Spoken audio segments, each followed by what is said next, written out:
Lainey and Garner. Welcome to Sugar Coated Murder Podcast, where we bake things in our kitchen and talk about true crime. Woohoo! Dun dun dun. Dun dun dun.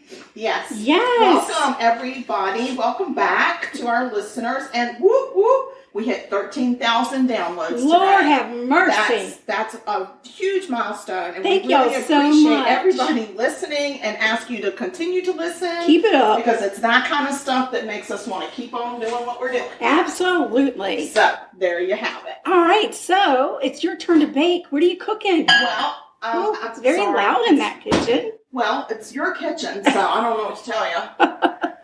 I am making homemade soft pretzels. Oh, Lord, I love a soft pretzel with some spicy mustard. So I'm doing some with just regular flaky salt, some with the everything bagel spice, and then some I'm going to do sweet with some brown sugar cinnamon. Oh, wow. That's exciting. Yeah. So nice. This is another one of our addiction, a.k.a. Sally. Oh, God, we're so addicted to Sally. I mean, at this point, we're stalking her. We're you know stalking what? her for baking. It's because she makes us feel like we can do anything in the kitchen. She does. When you read her recipes, you think, oh, my God, I can totally do that. Yes. I've never done... Listen, this has yeast. You know, I know. always said I'm not a yeaster. You're and now I'm anti-yeast. yeasting. Yep. Here I sit in your kitchen yeasting away. Oh, my gosh. It's crazy. Yeah. So I'm out of control.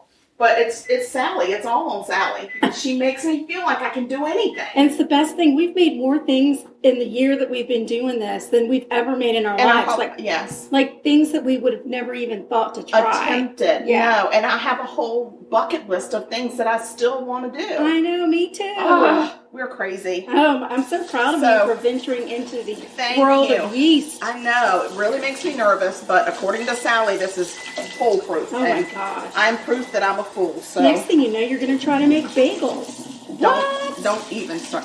I think I can. I think I can make bagels. Time to make the bagels. Sally, we're going to be looking them up. Sally, do we have bagels? Oh my gosh, what else is happening in the world today? We Well, are in Charleston, South Carolina, if you didn't know. And we are being attacked. We are currently under attack by Mother Nature. Oh, it's a yellow cloud. She pees pollen all over us. Oh my gosh, it's sad. everywhere. You go outside and you come in and you feel it. It doesn't just sticky. stop. It's all up in your throat, in your ears. It's in your hair. In your hair. It's everywhere. I know it's on my dog. Hallways. It's everywhere. It's all yellow and green, and it's not okay.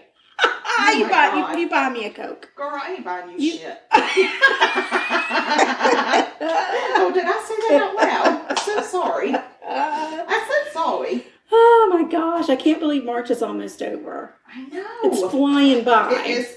Once my birthday hits, it flies. Yeah. Before my birthday, it crawls. Yeah. Well, I mean, there's really nothing more important in March other than your birthday. Yeah. So now that we've gotten that out of the way. Exactly. What the heck? Yeah. Oh my goodness. All right. Well, you get to getting in your kitchen. Yeah. I can. Yeah. I'll go over the recipe when we take a break. It's really easy. It's really like get the yeast going and then dump it in. Nothing has to rise. And I've noticed you've got the hook set up on the KitchenAid. Hook. Yeah. Yeah. You're a hooker now. Now I'm a hooker too. I'm Welcome a yeast to the club. hooker. Oh my gosh. Things are really out of control. I am a little parched though. Would you mind getting me a little water?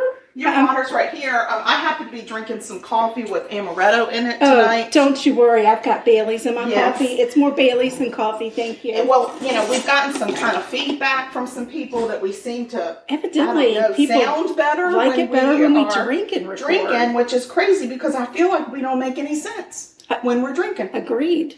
Whatever. We're just not going to make sense. Hang in there with us, y'all. I mean, you don't have to beg us to drink. No. Twist my arm, would you? Don't threaten me with the good time. Yeah. Oh, my gosh. All right. Well, while you get to cooking, I am going to talk about a murder. Oh, that's so exciting. This happened in Las Vegas, Nevada. Oh, Vegas, baby. Yeah. And just to get it out of the way, I got my information from the lvreviewjournal.com. Sounds like Las Vegas Review. Yeah, journal. And court documents. I read a lot of court documents on this one. Okay. There is a Paula Zahn show on this one. I don't remember the name of it, but lately I've been going on and seeing what kind of murders she's talking about, and then I'll just get a name and do research on my own. That's when you find out all the really good stuff. Yeah. If I can find the court documents, that's what I prefer because they give you a nice narrative. Yes. And then you're getting the information and it's accurate. So, and we don't want to be telling those stories. No, girl. We want to tell a story. We just want it to be true. Accurate, right? Got to be accurate. Yes. All right. So this is the story of Alyssa Otremba. Otremba. Oh. Alyssa Otremba was just steps away from her home when she disappeared September 2nd, 2011. Wow. She had stayed home from school sick that day. It was the Friday before Labor Day. She didn't want to fall behind with her schoolwork, so she had asked a friend if he would meet her so she could borrow one of his books so that she could catch up and stay on top of her schoolwork. Okay. So at 6:38, Alyssa sent her mom a text letting her know where she was, and she let her know that her phone was about to die, but that she would be home in 30 minutes. Oh, cool. That's a good girl. Yeah. Alyssa's mom, Jennifer, sent her a text exactly 30 minutes after Alyssa's text. But she got no response. Like the mom that we are. Exactly. I think this is why I was originally drawn to this story, because I thought, yeah, that would be us too. Like, we would be right on top of it. Where are you? Yeah. She called home, talked to her daughter that is Alyssa's younger sister. Alyssa's not at home. Immediately, Jennifer starts to search for Alyssa. She calls the police. Alyssa's sister tries to track Alyssa's phone through one of the apps, like Find My Phone, but she couldn't. She didn't pick anything up. So, were they in the same town? Was Alyssa in the same town as her mom? Yeah. Okay. They were in the same town. They called the hospitals. They put together a search party. They made flyers and distributed, so they could start distributing them. Mm-hmm. And the police came immediately. I don't think she could have gotten anything together quicker than she did. Okay. They couldn't find her anywhere. Sorry. Oh my goodness. Wow. Less than 24 hours after Alyssa went missing, a neighbor called Jennifer. She was out looking to tell her that the police were at her house and that they had just found a burned body about 300 feet from her backyard. No. Yeah. Yeah. From Alyssa's backyard? Correct. I think the exact measurement was 264 feet. So, and can you tell me how long it's been at this point? Less than 24 hours. What the flip? Right. So, and I'll get into, let me keep going and then I'll be able to give you some more information on it. Jennifer immediately came to the house. The police had roped off the area where the body had been found, which was just on the other side of her backyard. Mm-hmm. Everyone was sure it was Alyssa, but the body had been so badly burned that police needed dental records in order to identify the body. Dental records confirmed that the body did belong to 15-year-old Alyssa Otremba. Alyssa's body was naked from the waist down. Her face, hands, and chest area were burned the worst. There was a strong odor of gasoline at the scene. God. She had been stabbed and probably raped. An autopsy revealed that Alyssa had been stabbed more than 80 times. What the hell? A piece of the knife was actually found lodged in her head. Oh my God. The letters LV had been carved into her thigh. Her jeans and a tank top were found at the scene, and they had also been burned. Wow. Just to give you an idea, we don't really have this kind of thing around here, but I know I've seen it in some other places where we've been. Mm-hmm. The neighborhood that Alyssa lived in had a gate.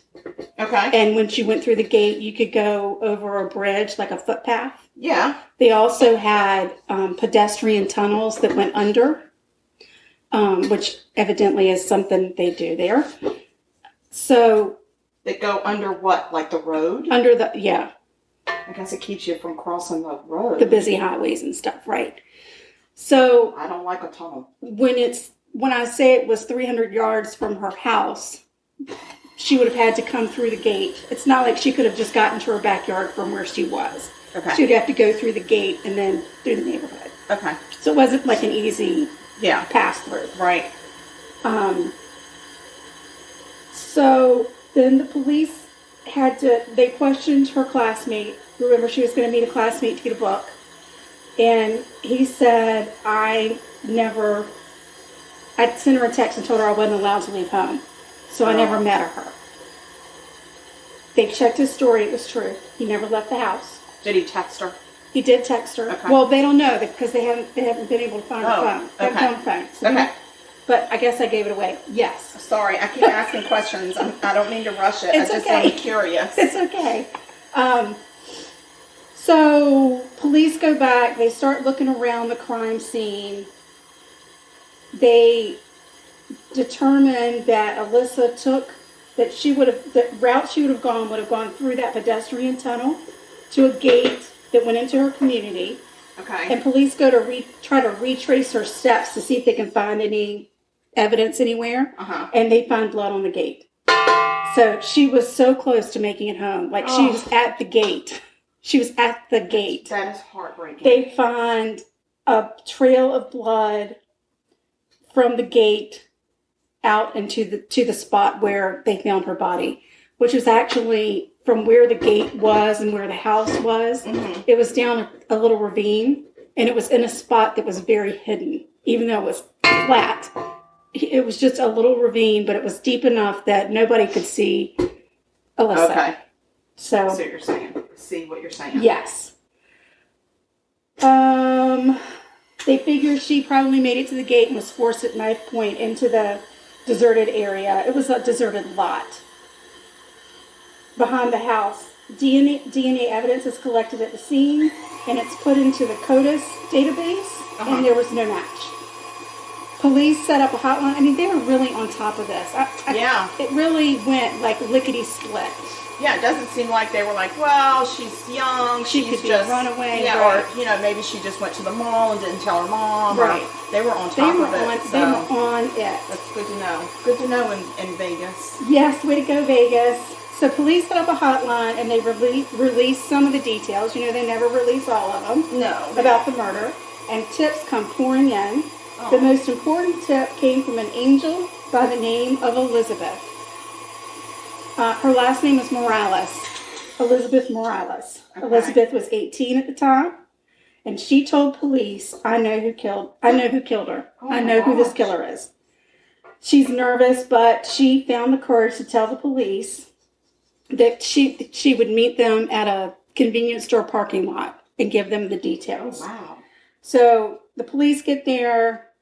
Elizabeth shows up. She says that the night that Alyssa was murdered, she'd been out on a date with her boyfriend. Mm-hmm. During the date, her boyfriend's best friend called like 20 times. And then her boyfriend finally picked up and was like, dude, I'm on a date. What's the deal? Yeah, what the hell?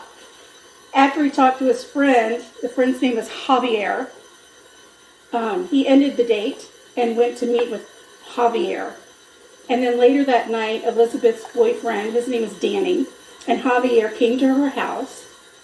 Elizabeth's boyfriend whispered in her ear that he thought Javier had killed someone. Oh my gosh, that is frightening. And then Elizabeth saw the news the next day. She knew it had to have been Javier. Wow. Elizabeth also said that she thought Javier had attacked a friend of her brother's in the pedestrian tunnel just a few weeks before. Oh my gosh. She gave him all the details about that. So they called Danny, who was Elizabeth's boyfriend, down to the station for questioning and wanted to know, what can you tell us about what happened? Danny was not at all surprised to be questioned. He confirmed Elizabeth's story. He said Javier told him that he killed a little girl. Oh my gosh. And then Danny met Javier at a gas station where Javier borrowed money from Danny to fill a small gas can that he had hidden in a backpack. Then Danny drove Javier to a deserted lot, and Javier walked away. Javier did or Danny did? Javier got out of the car. He just got out and walked. Right. Okay, I got you. So, but, Danny, Danny had to have known what the heck was going on. Well, yeah. Yeah, he knew. So, the SWAT team heads on over to Javier's house, and they surround, and they're all ready to go in, and he actually comes out, doesn't put up a fight at all, and they get him down to the police station, and he confesses to everything. Oh. He's like, yeah, I was at home, and I got bored. So I grabbed a knife out of... Excuse me? Right. I grabbed a knife, and I went out walking just to see what kind of trouble I could find. And I happened to see this girl walking, and I followed her, and she was walking really fast, but she got to a gate, and she fumbled a little bit, and I was able to catch up with her. And I got her.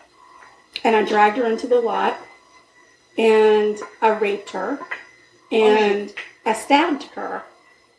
What the hell? And he's just like, so this is what I did today. Right. And I carved the initials LV, which stand for Las Vegas, into her thigh because it made me feel gangster.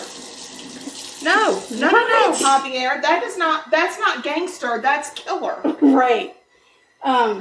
He then panicked because he knew that he had killed her, went and met up with Danny, got him some gasoline, and then tried to burn her so nobody would be able to figure out that he had any part of it. But he didn't do a very good job. Thankfully, I will say, the autopsy revealed that she was dead when he set her on fire. Well, that is, I guess, this one of the knife wounds had punctured her lung and caused her to die. Oh, my God. So, but he had basically tortured her. I mean, he had raped her and then tortured her. To stab somebody 80 times. Yeah. I mean, it could have been the 80th stab wound that killed her. You know? Yeah. It's unsat. Unsat. Not okay. So, he also admitted that he is the one that attacked Elizabeth's brother's friend in the tunnel. Yeah. Well, isn't he just a chatty Cathy today? He did. He was like, yeah, I did it. Is he feeling gangster? Feeling kind of gangster. Is he now? He actually said, I've been raping girls since I was about 12. What the friggin' hell? Yep. Are you kidding me? I'm not kidding you. Like he's saying this like it's something like I earned a badge in Girl Scouts for this? Yeah, and it was really creepy because you could tell when he started, it was, I'm raping girls. And then as it progressed, it escalates and escalates. Of course, it always does. And then when he attacked it typically escalates until they get caught. Right. When he attacked the girl in the tunnel before Alyssa, she had actually been able to give a description. And her description, they did a sketch, and they put the sketch up around. It's insane because he looks just like the sketch. I mean, she nailed it, but nobody picked up on it, or nobody said anything if they knew it was him. And then he escalated and killed. But thankfully, when the other little girl that got attacked, her friends heard her screaming in the tunnel, and they came and he let her go. Yeah. So, Alyssa was not that lucky. Bless her little heart. I know. Sweet angel. But what about this Elizabeth Morales? She's 18. She says, I got Kayuna's. Yeah. And Hakuna Matata on And the you, police Javier. even offered to say, hey, when we go get your boyfriend Danny, we won't tell him where we got this information. We will protect you. I'm stand-up girl. And she said, you tell him where you got this information. You make sure he knows it was from me. God, I like her. I know. I really like her. I love that. She's got the right stuff. She does. She does. So, Javier gets charged with Alyssa's murder, along with some other rapes and things that he confessed to. Various sundry. Exactly. His idea of boredom. This part is kind of crazy. So he agrees to plead guilty for a plea deal. Mm-hmm. But when the prosecutor goes in and reads the plea deal, the defense had never put, whoever prepared the plea deal had never put that it was premeditated murder. Oh. Which gives you a longer sentence, Of course it does. And could be capital. Absolutely. So they had left that out. Oh. Well, this whole thing got tied up in the court system for 5 years. No way, because they were trying to add that? Because they insisted it's no deal if it's not premeditated. We're not going to give him a deal. Because he could have gotten off, he was supposed to get life in exchange for his guilty plea, and he could have gotten a lighter sentence without that premeditated. So the prosecutor said, absolutely not. We're not going to stop until we get this right. It went all the way to the Supreme Court in Nevada. Wow. And the Supreme Court said, you know what, you're right. Is there some dust? It's fine. Everything's good. It's probably pollen. No, probably. Anyway, the Supreme Court said, hell no, he ain't getting that deal. That deal is dead. Yeah. They ended up taking him to trial and charging him with capital murder. Good. No, Lord have mercy. I'm so sorry. It's a very loud situation. There's a lot going on here. And in 2017, the case finally goes to trial. Uh-huh. It took the jury 3 hours to find him guilty. On March 21st, 2017. You're guilty, you son of a bitch. Javier was sentenced to death. Oh my gosh, that's wonderful. At 24, he is the youngest inmate on death row in Nevada.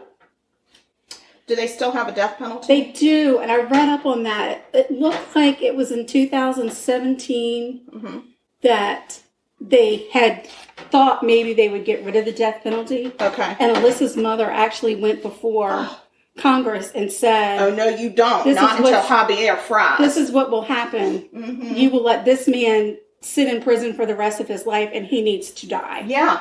So, unfortunately, Nevada's not really big on killing their prisoners. They haven't executed a prisoner since 2006. So, hopefully they'll, but I think there are only 12 inmates. But, I mean, we need to get on with it. Get on with it, Nevada. Get on with it. There's no reason for us to let this draw out. The longer we wait, the more chance there is for the whole thing to fall apart. And then the death penalty goes away. And, people don't realize the impact that it has on families when the death penalty goes away after they've had their loved ones killed. Justice that was served. And then they feel like, well, that's not the justice that we agreed on or that the court reached, and now this person is getting, I mean, I know they don't just automatically get out of jail, but they get a different sentence than what was agreed upon. Right. And life in prison, I mean, life has a term. It's not just, okay, you got to live the rest of your life in prison. Right. A life sentence has a term. It could be 60 years. But Javier's only 24. Yeah, so he has a chance to get in 2017, he was 24. A jerk again. Exactly. A whole other jerk. Right. So are we going to let an 80-year-old man out on the streets that likes to rape little girls? Yeah, because guess what? They tend to repeat themselves. Absolutely. Even in their 80s. As long as that schlang will do what it wants to do. That's so gross, schlang. It is. I don't like that word, schlang. Well, what do you want me to say? I don't know. Flagpole? Yeah. I don't know what you want. The Jolly fucking Roger? I don't know. Oh my gosh. How much Sorry, Mama. Amoretto did you put in your coffee, girl? I put a girl? lot more Amoretto than I thought. So that is the story of Alyssa Otremba. Wow. Otremba. Bless her mama's heart. I know. And bless that little angel's heart. Elizabeth Morales. Yeah. I know. She needs to be...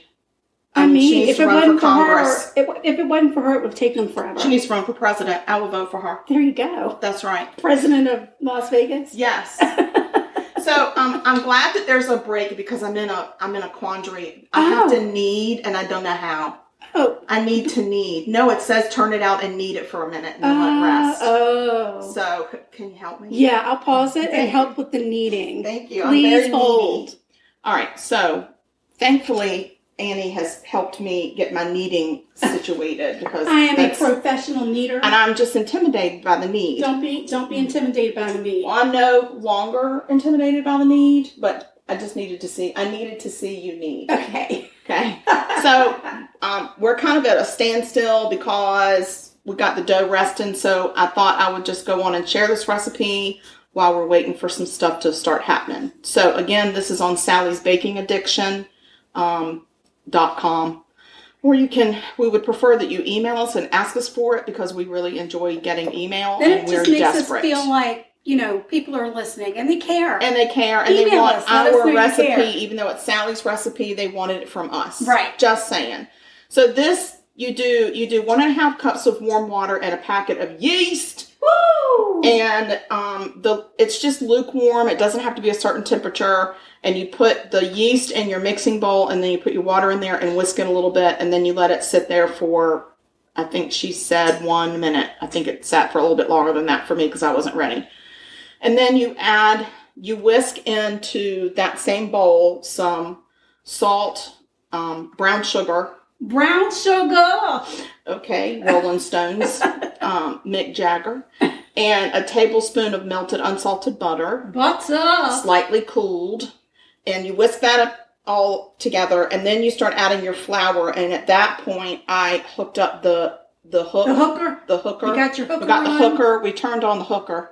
And so you're going to add 3 cups of flour, 1 cup at a time, and then keep hooking it. Hook it. Until that flour is gone, and then you do another cup and another cup, and then you have kind of little bit of a sticky dough. Sticky dough. And then I stopped at that point. Like a sticky pudding. Yes. So I stopped at that point and took my wooden spoon and kind of got the edges because they had flour on them, and so I scraped the edges and stuff. Turned the hook back on, and then I added another 3/4 of a cup of flour to make it not very sticky. Yeah. And then it took a little bit more than that because it's really humid today. It is. And so I needed a little bit more. I think I did like maybe another couple of tablespoons. So, and then, now I'm just waiting for it to rest. Oh. And then I'll let you know as I'm doing it what happens next. Something exciting happens next. Oh gosh, it's really weird. Okay, hold on though. Okay, so here's what's been happening. It's been crazy. There's been bathing. So you take your dough after it rests, and then you cut it into 12 sections with the pizza cutter. You take each section, you roll it out. The rolling I'm not good at. You just roll it with your hands back and forth. You did a fantastic job with the rolling. Well, I appreciate that, but I felt very uncoordinated. So you roll it until it rolls out into a thin strip about 22 inches long. I think I got to 20 until I stopped, or whatever. And then you do this little loop. So you bring it up and you loop it, you twist it twice, and then you bring those 2 ends back. You've got a pretzel. If you could see her, you would understand completely how to do it. Yes. But I do happen to know with Sally, on her website, she has a video. She does videos. Yes. So it's very helpful. And that's how I watched the video a couple of times so I could get the twisty thing and understand it. So then what happens is you drop it into a baking soda bath. Wow. Which it's a 1/2 cup of baking soda in some boiling water. Right. You put the pretzel in 1 or 2 at a time. It only stays in for 10 to 20 seconds. Anything longer than that, she said it'll taste metallic. Uh-oh. But it brings it out. It makes it shiny. It makes it chewy. Oh. And that's why you do it. Oh. And it also helps the salt or whatever you're putting on it. And I noticed that as it got done, it would rise to the top. It kind of floats up to the top. Kind of like tortellini. So it's when you see the picture of these, because we are full disclosure, these are not going to look like a pretzel that you would get at a bake shop. No. It is my interpretation of an abstract. We are not of Auntie a pretzel. Anne. That's not who we are. No, but you know what? If I'm just serving it to my family, it's okay. If I were going to put these at like a Christmas party or whatever, I would practice a little bit more. Right. But I think that with practice... And sometimes you do have to practice to get it. Like, I know with some of the recipes I've done, when I go to make it a second time, I know more. So it's like, okay, I needed to get everything set up and in order and for this to go smoother. So sometimes you got to practice. I agree. And I'm happy to be your tester. I so appreciate that. So we do have some in the oven, so they'll come out and we'll taste them and then we'll see if we die or not. I think I might even have some spicy mustard. That is so exciting because I was thinking that would be really good. I like it so spicy it burns your nose hairs. I do. I used to have some really good stuff that I bought in Pennsylvania that had a lot of W's and G's in the name. Oh, right. It was so good. It was for pretzels. Yeah. I think I got it at Southern Season back when Southern Season was a place. And I think they sell something similar to that at, I think, Harris Teeter. Something like that. It comes in a glass mug. Yes. Yeah. Yeah, so it's really cool. It's in the international aisle. Yeah, it's like it's a true German spicy mustard kind of a thing. Yeah, so I like it when it burns. It would be good. So, but some of these I'm going to do sweet as well. Isn't that funny that I like a spicy mustard that but really that is burns, the only but thing I do not like spicy Mexican food. No. It hurts my feelings. It hurts your feelings. It's a different kind of spice. I guess. Like it's a hot pepper spice as opposed to a horseradish spice. Yeah. And because we love a horseradishy Bloody Mary, it's only fitting that we like that in our mustard. Absolutely. Makes perfect sense. Yes. Okay, well, I have a murder. Oh, you did? You murdered? I didn't. I researched a murder. Oh, what you got? Found me a Amoretto. Amoretto. Yes. Where'd you go? Where'd you go to get it? I went to Illinois. Okay. Went to a place called Rockford, Illinois. Okay. And it's about this girl named Tammy Tracey. Her friends and family called her Puggy. Puggy. Yes. Aww. Yep. So it was a sunny afternoon in May, and Tammy Tracey was 19 years old, and she goes to a friend's house where she hangs out, watches watches movies. I think they're watching Nightmare like on Elm Street one? And then she washes her car at the friend's house because she has this car that she adores. Aww. And then afterwards, she stopped by her boyfriend's house to see if he wanted to go with her to the nearby park to wax her car and enjoy the spring weather. Because it was wax on, wax off. Right. Wax on. The boyfriend says no, he's going to go play basketball. He would see her later. So she heads off to Searles Park alone to wax her car. Is it nighttime? No. Okay. No, it's daytime, something that she did every week on her day off. Okay. She would wash her car at her friend's house and then go wax it at the park. Oh my God. It was her thing. So, but this time she went to the park and she was never seen again. Oh, shoot. She literally disappeared without a trace. Oh, no. So, Tammy had graduated from Auburn High School in Rockford, Illinois the year before. She was working as a dental assistant at the time, and she was an avid golfer and was living at home with her parents.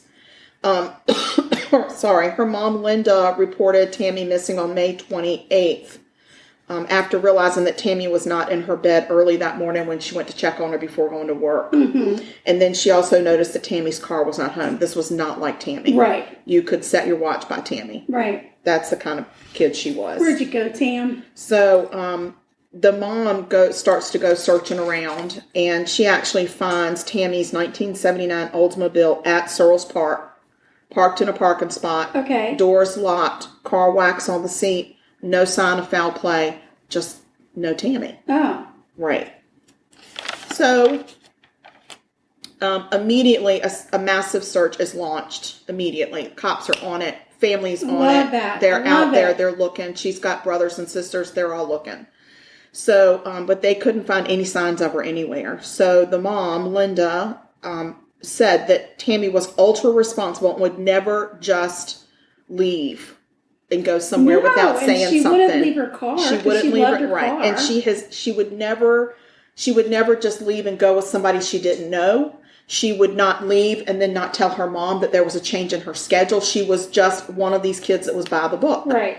So, Tammy's mom, Linda, was absolutely beside herself. I'm sure. Devastated and tortured over where the heck Tammy is. So immediately billboards go up, flyers go out. Okay. Searching for our missing. Isn't that interesting? Because that happened to my girl too. It's amazing. The parallels are ridiculous. It is. We nail it every week, girl. It's every crazy. week. We nail it. We nail it. Nailed it. We are professionals. Well, we're nailers. And we're kneaders. We are kneaders. And we're yeasters. And hookers, evidently. Oh my gosh. Look at us. We are nailing, hooking, yeasting professionals. Broads. Just a couple of broads yeasting with a hooker. Hello, Amoretto in my coffee. So, there's an investigation underway. Tammy's current boyfriend, former boyfriends, friends, families, all of them are interviewed. Everybody interviewed at the station. They're lining up to get interviewed. Okay. They're all cleared. Oh, no. So Tammy seems to have just vanished into thin air, and her family is absolutely beside themselves. So also that year, Linda loses her husband and her brother. Oh. She's having a tough freaking time. Holy cow. She's having a tough time. And her biggest fear that she would die before knowing what happened to her daughter. Yeah, I can understand. She actually hired a psychic in June of that year, and the psychic couldn't tell her anything. Wow. That's crazy. That is crazy. Yep. So almost a year goes by. It's April of 1988, and the family has gathered for a wedding. Tammy's brother, Darren, is marrying Tammy's close friend, also a Tammy. Oh. And it is a bittersweet day for them. Right. So the day before the wedding, they get news that a body has been discovered by a bird watcher in Sugar River Forest Preserve, which is 20 miles from where the first the car was yeah. found. Oh, man. So on the day of the wedding, they were notified that through the day of the wedding? Yeah. Through the use of dental records. Oh my gosh, again, the parallels. Yeah. They had confirmed that the remains were indeed of Tammy Tracey. Wow. They could tell that she had been stabbed in the back with like an ice pick or something. Oh my gosh. And also shot in the back of her head.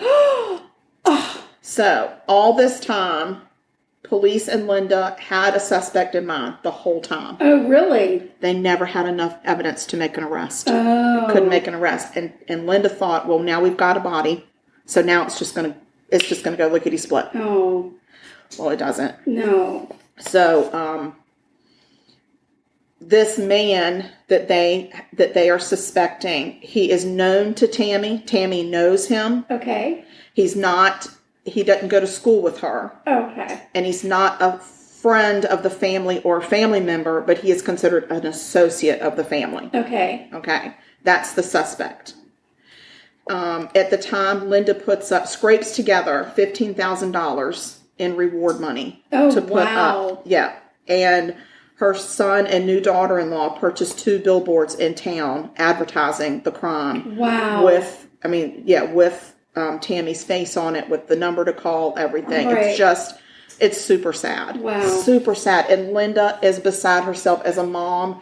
All she wants to know is what happened to her kid. Sure. And she is so fearful that she is going to die before she knows. Right. So the case dies out. It's not an inactive case. Okay. But some said we really felt like it turned into a cold case. Oh, no. So, May of 2020. Oh. 33 years later. Oh, wow. Yep. They put the story back into the press. Newspaper articles run. They interview Linda. Oh. They interview the police. There's been, of course, change of police chiefs and everything. The police chief that's there at this point. Sorry. Don't mean to laugh. I've just walked into the kitchen to check the pretzels. Uh-oh. And there it is. Flour. And amongst the flour are 2 little feet prints. So there's flour everywhere except for 2 little feet prints. I don't know how. It said flour the surface. I floured all the surfaces. Oh, crazy. Oh my gosh. They smell good. Well, they do smell good, but... Are they golden brown? They're steaming. They're steamed. What do they look like? They look like pretzels. Do they? They really do? They do. Are they golden brown? They are golden brown. Oh my God, they look like pretzels. Oh my God. I cannot believe it. Do you think that's the right color? I do. I really do. So I'm good. Pull them out. I feel like you can pull them out. All right, I'm pulling them, people. Oh my gosh. Let them cool for a minute, though. Let me get through my moita. Keep on trucking. Okay, so we're May of 2020, 33 years later. Linda is in the news. The police chief said, when I came to town, Linda Tracey was the first person I ever met. Oh, wow. She met me at my office my first day of work and let me know that her daughter's case had not been solved and it needed to be solved. Wow, good for her. Yes, she was on it. She was not letting this die. You have to be persistent. All. She was so persistent. The squeaky wheel gets the oil. It consumed her. It would me too. And it would me too. Yes. So, like I said, Linda gets interviewed. She states that she still cries every single day over the loss of her daughter. And that the worst agony of all, besides not knowing or not having an arrest, was knowing that her body laid in a park for 11 months and she was alone.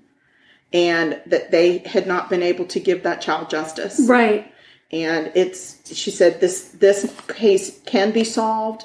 It needs to be solved. There's somebody out there that can just come forward and it will be solved. There you go. But we need somebody to come and help us. Right. And the police chief said there is every single year, there is more and more DNA technology. Eventually, it's gonna help us. Right. And he said, can you imagine back then being at a crime scene and collecting evidence on a dead body that you didn't even know was ever going to be tested? You didn't even know why you were collecting it. He said, but they did a great job, and we just need technology to catch up. Yeah. So, anyway. Trout has found his squeaky toy. Speaking of the squeaky wheel gets the grease. So, anyway, so they're asking for help. Okay, so that was in May of 2020. So we're going to fast forward to November of 2020. Okay. The police come back into the press, and they announce there's been an arrest. Yes! After over 33 years, the case of the missing and murdered Tammy Tracey has been solved, and there's been an indictment. Oh, wow. The grand jury indicted 64-year-old Jesse Smith. He would have been 31-ish around the time of the murder. Right. In a press conference, the DA thanked the patience of the Tracey family and the tenacious work and dedication of the police force. Right. That even though they had turnover after turnover in the police force never died. She said they followed every lead throughout the 33 years that came up. It was a priority in that department to give Linda what she needed to have peace in her life. Right. So they said it was always a priority and that they knew that it would be solved. And so Mr. Smith is found in Georgia and arrested. He's arrested in Albany, Georgia. He lists his residence as Alabama, but he still had a house in Rockford, outside of Rockford, Illinois. Okay. He was all over the place, but they knew exactly where he was when it was time to get him. Because that was the guy they had suspected all along. Really? All along. I wonder why. Like, what was the... They won't say. Oh. They won't say. And they won't even say what the acquaintance was? They said he was an associate of the family. So he entered a plea of not guilty. Mm. He was extradited. So this is what the statement says. He waived extradition. Well, when you waive extradition, I just never knew what that term meant. So I had to look it up. I thought it meant that you said it's okay to extradite me. When you waive extradition, what you're doing is you're waiving the extradition hearing. So if you don't waive extradition, that means that you sit there and it has to be governor to governor, right. Has to work out the exchange of you. Right. And so, but he waived that hearing, which speeds up the process. Right. If you don't waive it, then it drags on. Sure. So he went ahead and said, I'm not guilty, but I'm going to waive my extradition hearing, so take me. Okay. So they took him. So December of 2020, Mr. Smith arrives at the Winnebago County Jail, which is Rockford, Illinois. Okay. And his bond is set at $5 million. Yes. Mm-hmm. And the trial is pending. They haven't gone to trial. Girl, you know how I feel about this. But this has been solved. It has not. It's been solved. But you don't know if he's going to jail or not. You don't know. Well, right now he's in jail on $5 million bail, so he isn't going. He hasn't had his court case yet. He isn't going. He's going to sit in jail until at least the court case. The court case is going to be. COVID is messing up the whole court system right now. So he was due to be back in court in February. And I don't even know if he got back in court in February because there's all the COVID issues. So, but I just want to let you know that he was the guy that they suspected from the beginning. For 33 years, they have followed this man. They were just waiting for technology, and they won't say what they have on him, but the police said this case has been solved. There's no question. So, anyway, I like it because they solved it after 33 years. Technology caught up. They did not give up. They sat out there, and this woman, Linda, is gonna not die before she knows the truth and before she sees justice for her daughter, because she will see justice for her daughter in 2021. I hope so. I think she will. I really think that they're very close. Good. So, anyway, that's my murder. So, go get pretzels. Oh, aye, Captain. Well, you're closer than me. I keep hitting my knee on the table every time because I got such long legs. Mm-hmm. All right. Which flavor do you prefer? Salted or everything? I would like to try the everything, please. Okay. Let me just serve you. Serve me up at everything. Madame. Madame. My gosh darn person. So while you're doing that, I'm going to talk about the fact that we have social media. Oh my God, we certainly do. Guys, we have social media. And we're on Instagram. You can find us at Sugar-Coated Murder. So easy to find us. We're on TikTok. I don't know how you find us except try to find Sugar-Coated Murder Podcast.